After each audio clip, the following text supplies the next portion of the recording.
పోయినసారి మంచికో చెడ్డకో కరీంనగర్లో ఒకడు, ఆదిలాబాద్లో ఒకడు, సికింద్రాబాద్లో ఒకడు, నిజామాబాద్లో ఒకడు 4 బీజేపీ ఎంపీలు గెలిచినారు.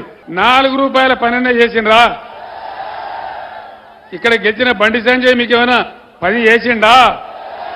ఏమైనా అభివృద్ధి జరిగిందా? అంత గ్యాసే కదా. ఎంతసేపు లొడా మతం పిచ్చి అదొకటి మాట్లాడు తప్ప, పంచాయతీలు పెట్టించుడు తప్ప ఎవ్వరికన్నా ఏమైనా లాభం జరిగిందా? కరీంనగర్ స్మార్ట్ సిటీ చేయించిందే వినోద్ కుమార్.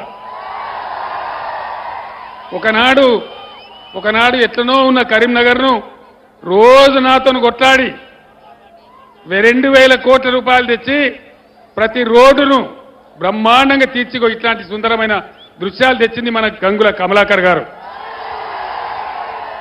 అభివృద్ధి అంతా మీ కళ్ళ ముందే జరిగింది కదా.